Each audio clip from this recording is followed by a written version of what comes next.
Greetings. One of the concepts that confuses people more than any other is understanding the difference between accepting and surrendering to anxiety, learning to be non-reactive to anxiety, or ignoring anxiety. So let's talk about that today.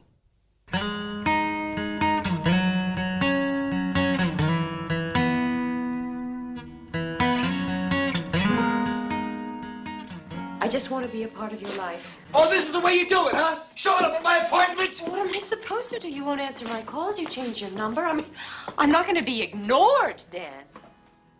Greetings. Welcome back, dudes and dudettes. This is episode 116 of The Anxious Truth. Thank you for coming by. I'm glad you're here. Why did I start the show with a clip from the very famous movie Fatal Attraction? Why did I start with that clip? You may be familiar with the film, you may not be. But I chose that clip for a reason. And by the way, in this movie, the character played by Glenn Close, you cannot get more of an embodiment of a rationality and an unwillingness to accept reality. So I find that it's super interesting. But why did I pick this particular clip from the movie? Well, in this part of the movie, Glenn Close's character is livid. She will not be ignored. And she gets right up in Michael Douglas's face and tells him that I will not be ignored, Dan. Because Dan is not answering her phone calls and he changed his number and he's avoiding her and he's doing all of those things. And she will have none of that. And she makes it perfectly clear. And it really leads us right into the topic of today's podcast episode. Before we get started, you know what I have to do. If you have not checked out my new book, it's called The Anxious Truth, just like the podcast, a step-by-step guide to understanding and overcoming anxiety, panic, and agoraphobia. Go to theanxiousTruth.com/recovery guide to learn more about it. 400 pages in great detail, laid out like in a logical sequence, like a college class in how to recover from your anxiety disorder. If you haven't checked it out, take a minute and do that. I would appreciate it if you did. I think you will find it incredibly helpful. And to be honest with you, it makes my job much easier if you can go through the material in a logical sequence and ingest it that way. It definitely is a good companion to the podcast and everything you hear me say. So theanxioustruth.com/recovery guide. Check it out. Thank you very much. Let's get on with this episode. We're going to talk today about sort of the misconception about ignoring anxiety. So you all hear me talk about, doing your exposures, learning to become non-reactive to your anxiety, practicing that, learning to accept your anxiety, to surrender to it. And many, many people get confused. And I get this question on a regular basis. So what you're saying here is that I need to just ignore my anxiety. And really, no. There's a difference between ignoring anxiety and learning to become truly non-reactive to anxiety. And this is subtle. I get that. And it's reasonable for many, many people to be confused, especially in the early stages of the game. This is a thing that requires a fair amount of thought. It requires a bit of a change in mindset and approach. And it certainly does require practice. Sometimes it's trial and error in this case. And it's something that you get to over time as you get better in the process. So if you're not sure what the hell I'm talking about here, I think you're telling me to ignore my anxiety, Drew. So what's the difference between ignoring it and being non-reactive to it? There is a difference, and we want to get into that. The main difference between ignoring your anxiety and truly learning to become non-reactive to it is that ignoring is a passive approach. There's a lot of passivity in ignoring. So when I tell you, and you hear like the admins in the Facebook group and you read it in the book and you see it from Claire Weeks and all these other sources, that when you're feeling anxious, the worst thing you could do is to retreat, avoid, hide, right? And give in to the fear. It's the worst thing you could do. It's what perpetuates this disorder. It will keep you ill for a very long time. So we can't do that. And oftentimes you will hear me say, like, okay, somebody invariably will like roll into the Facebook group and say, I woke up and my stomach is churning and I feel so afraid and it feels like something terrible is going to happen. I just want to lay in bed. And we'll all say, you got to get out of bed right now and just live your day. Even if they're in small steps, just get something small done to start the day. You can live your life even though you feel that way. That is the linchpin around which recovery revolves, right? So we understand that. And a lot of times that person will think that what we're saying is, well, you just have to ignore the anxiety and go. But ignoring is a passive way to approach that. When you try to ignore anxiety, it is raging at you, right? It has got your body in an uproar. It's throwing irrational, fearful, catastrophic thoughts at you. It's stirring up all kinds of, fear-based emotions. This is what it does. It's there. You feel it, you see it, you hear it, you smell it, you taste it. There's no denying that. And ignoring essentially implies that you will passively try to pretend that it is not there while you go about your day.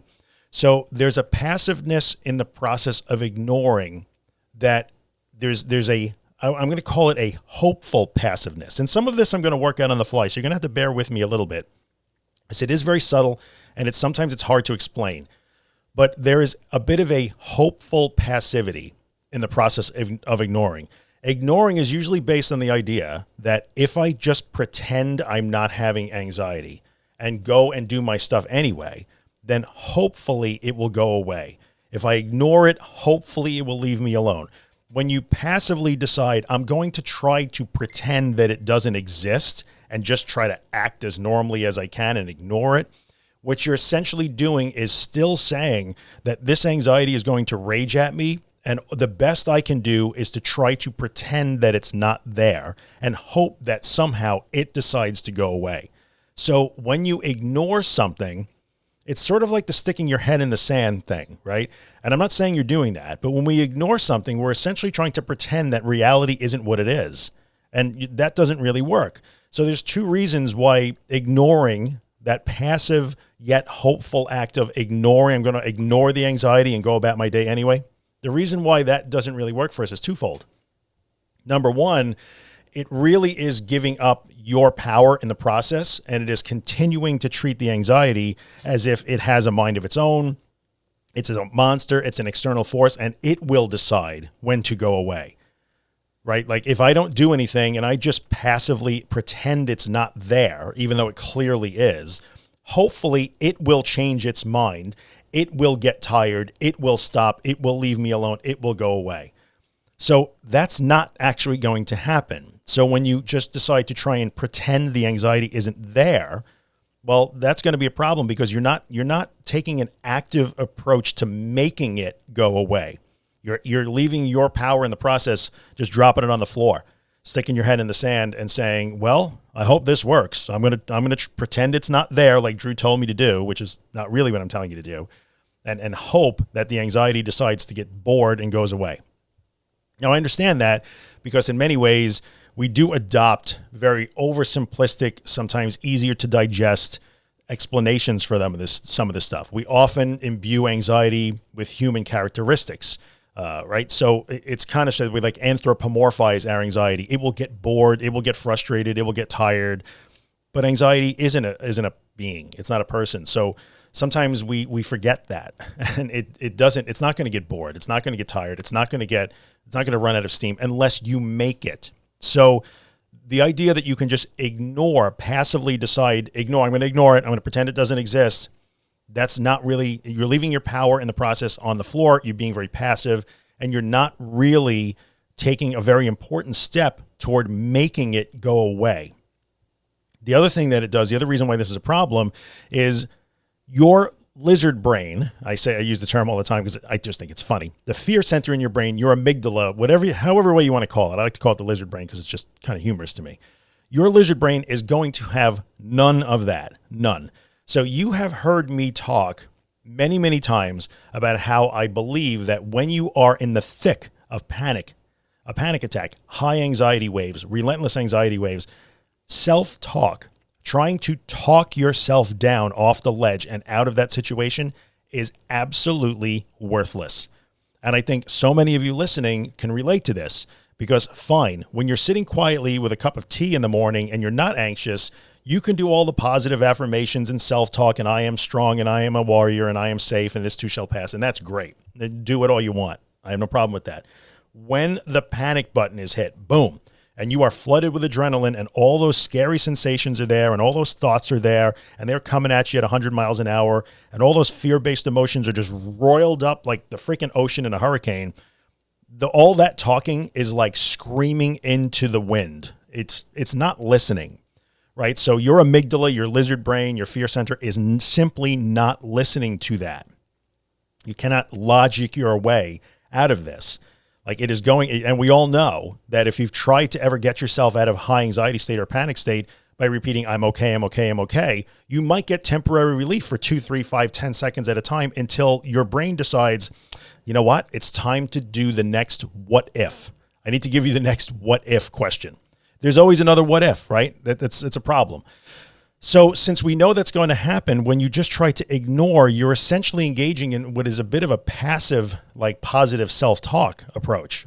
Oh, I'm just going to pretend it's not there. But clearly it is there. Your fear center hears it. It feels it. It sees it. It tastes it. It smells it. It knows. And since it has conditioned itself and you to interpret this as inherently very dangerous to you and worthy of escape, avoidance, and evasive maneuvers, then what's going to wind up happening is it's going to keep demanding that you take these evasive maneuvers. So you're trying to tell me that there's nothing going on right now, but your lizard brain is going to say, no, nonsense. There clearly is something going on right now. So you are trying to approach it as if you can somehow communicate with your fear center through this passive, hopeful, ignoring of the anxiety. That's not going to work. So those are the two reasons why taking that approach, the passive approach to it, tends to lead to confusion and frustration. I'm ignoring it. I'm still doing the things, I'm trying to pretend it's not there. I'm just trying to go on with my life, but nothing is changing. Yes, that's going to happen. So let's talk about what we're really after, which is it's a non-reactive acknowledgement that it is there, right? So the anxiety is there. You cannot ignore it. It's not going to go away that way. You can't pretend it's not there because it is very clearly there. And your fear center, which is designed to detect a threat and respond to it, is seeing that threat. It's there. Like ignoring it is not going to make it go away. You could not ignore it if your house was on fire. It would still be on fire. So what we've got going on here is what we're after is a different approach. And that approach is more of it's directed, it's intentional. There is an assertiveness, even an edge of aggressiveness to it. There's a different intention to non-reactive acknowledgement. Think of it this way. When your anxiety pops up, when the panic button is hit, here comes the wave, it's coming. You can try to stick your head in the sand and pretend that it is not there, which we know is going to be a problem. And you may have experienced this and you already know that's not really working out. Like that's not working for me. Or you can turn around and face it. So as it's coming at you, you are going to stand there, turn around and look it right in the eye. You are ostensibly saying to your anxiety, if you want to think of it in these terms, I see you, I hear you, I see you coming at me. I don't care. I'm going to turn my back on you anyway while you rage at me and scream in my face. And I know that you're going to try to get my attention and that you will not be ignored. Like the Glenn Close character in the movie clip at the beginning of the episode.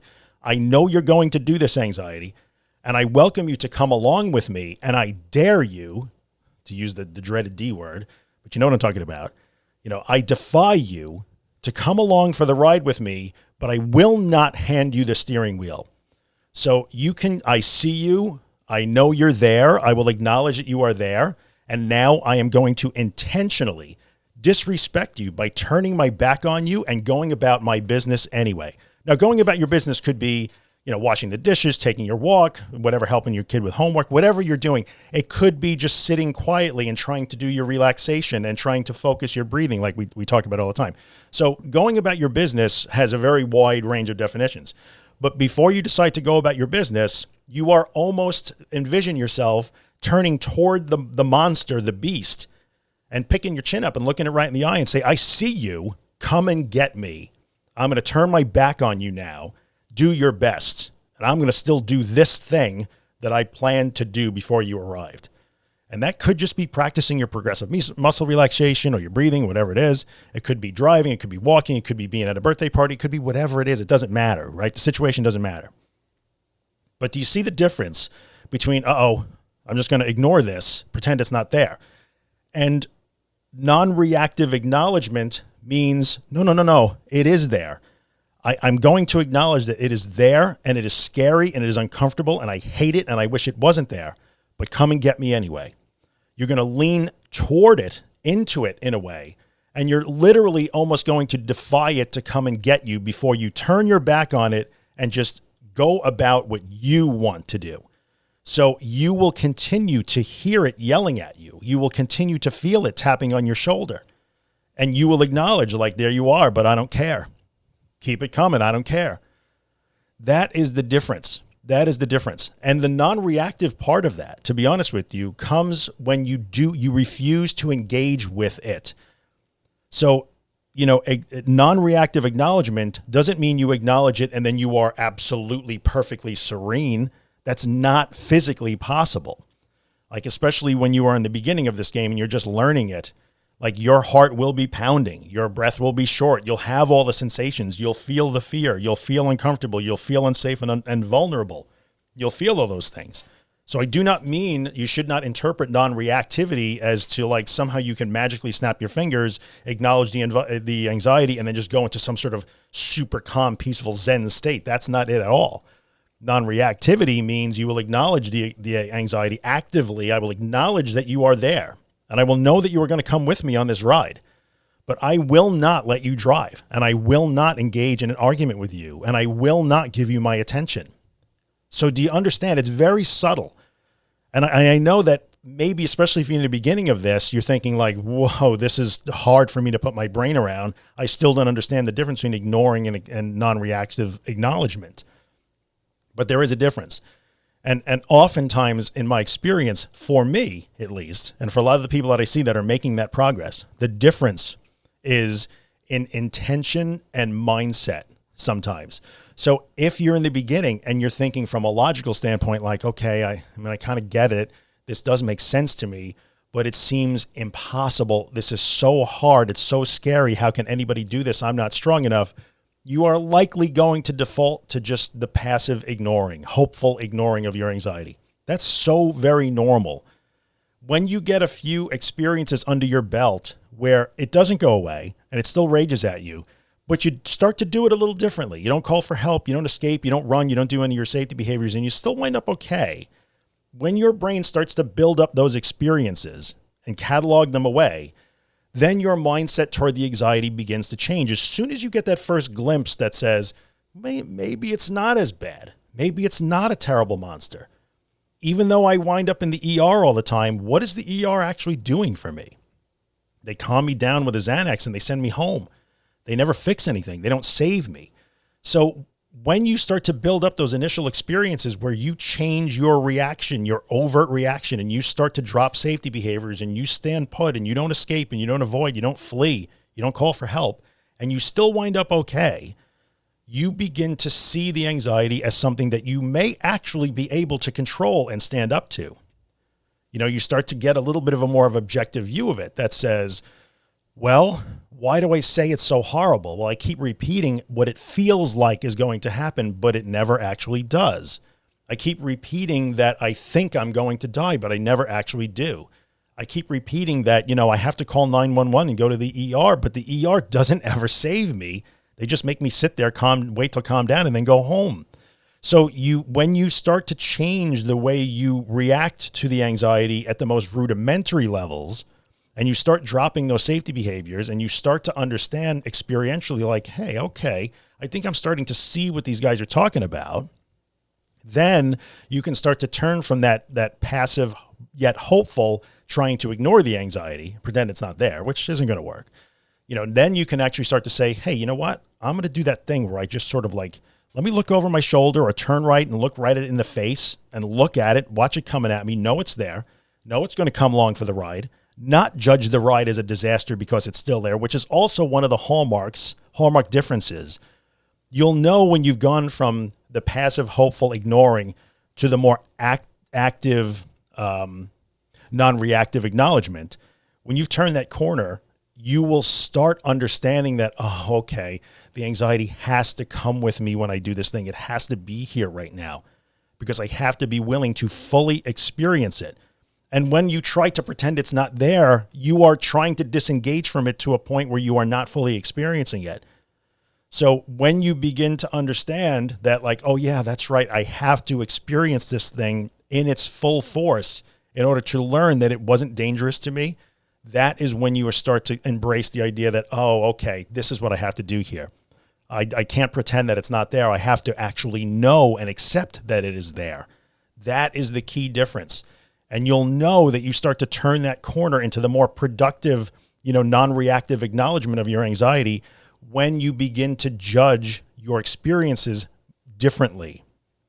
When you begin to judge the experiences based on what your reaction was, based on what your behavior was, based on what the ultimate outcome was, which is, hey, I wound up okay again.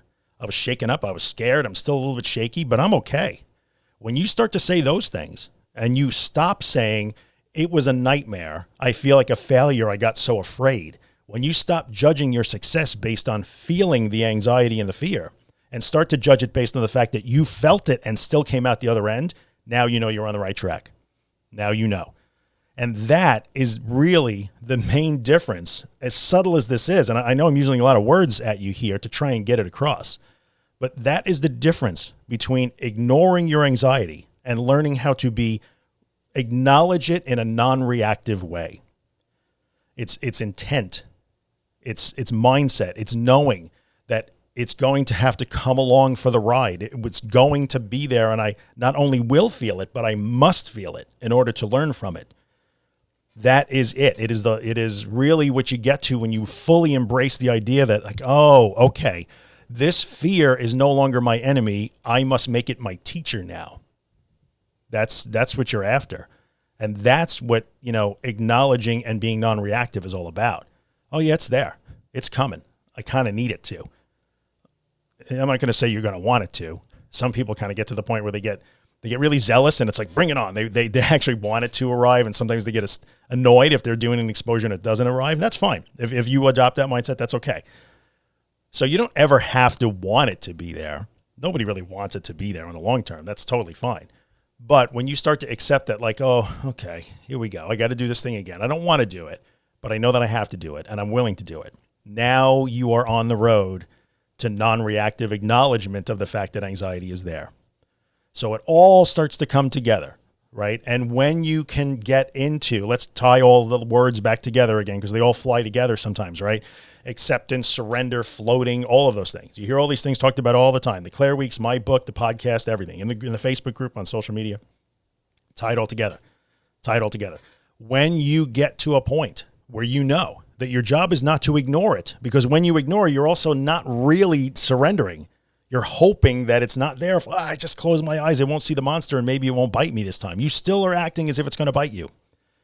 But when you say, here it comes, and it's going to open its jaws and let it do its worst, then you are truly surrendering. You hear me talk about surrender all the time. I like surrender better than accept and float, to be honest with you. I'm going to keep saying that. Like Claire Week says, accept and float. I like to tie those into one word, surrender. Okay, here you come. Do your worst. I ain't going to fight you. So there's something about that. And the fight is in the reaction. The fight is in, I'm going to try to talk you away. I'm going to try and explain you away. I'm going to try and counter all the thoughts. I'm going to brace. I'm going to tense. I'm going to get my pills. I'm going to snap my rubber bands. I'm going to drink my water and my mints. I'm going to run home, call my wife, call my husband. That is the fight. That's the fight. So when you surrender, you're basically saying, okay, I see you coming. I ain't going to try and stop you, and I am not going to fight you. I'm just going to do this thing over here, my breathing, my relaxation, my washing dishes, my doing laundry, my doing homework, whatever you're doing. Like, come and get me. I'm just going to do this thing over here. I surrender. Come and get me. Come and kill me.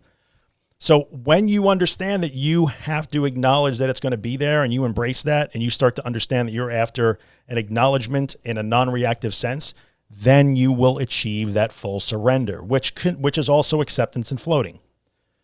Floating is, I'm not going to fight you. Accept and then float. Well, I'll wrap it in one word, surrender. So you can't truly accept, float / surrender if you're just going to try to ignore it and pretend it's not there, because your lizard brain will have none of that. It clearly knows it's still there. And since it thinks it's a threat, it's going to keep screaming at you like, what are you doing? What are you doing? It would be like trying to sit in your living room while the house is on fire and you're saying, no, the house is not on fire. Not on fire. Your fear center would be like, oh no, it's clearly on fire. You got to get the hell out of here. And as far as your lizard brain knows, the house is on fire, even though it's not. So it's not going to buy that argument. It's not going to buy it. It will not be ignored.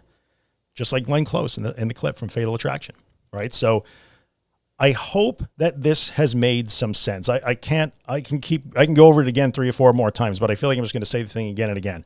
I think it's an important topic. I know that it's hard to grasp. I hope I have given you the words that will at least give you some idea of what you're after here. And it will make a difference to a certain extent. I know that when you do change from trying to just passively ignore to that more active, proactive, intentive, full of intent, the goal-oriented, action-oriented, taking your power back approach, which is acknowledging and non-reacting anyway.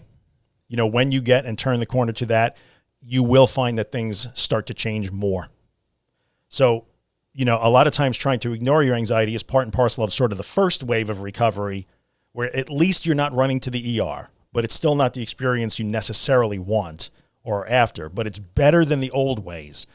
So your first steps are pretty much going to include just ignoring, sticking your head in your sand, in the sand, closing your eyes, hoping for the best when I don't go to the hospital, or I don't call my husband, or I don't run back home, or I don't take my Xanax, or whatever it is that you do. You're gonna drop those behaviors and just close your eyes and white knuckle and hope that you did it. That's okay. That's the normal first step. That's okay. Don't beat yourself up if that's what you're doing right now. But you're still like, oh shit, here it comes. I don't want this to happen. Hang on. Right? That's okay. That's normal. And that is a good first step. That is the normal first step. You got to have some of those first before you start to understand, like, oh, wait a minute here. Hang on a second. Maybe it's a little different. Maybe it actually is. Maybe this thing will work. Maybe this isn't a monster. Maybe I can exert some control here. Maybe I do have some influence here. Maybe I can pick up some of the power in this and run with it. So it's a logical progression that everybody goes through. Don't beat yourself up if you're still struggling with the fact that you're, kind of like closing your eyes and just hoping for the best and trying to ignore it. Don't beat yourself up for that. And over time, if you keep these words in your head and you understand what I'm talking about, over time, you can start to change that.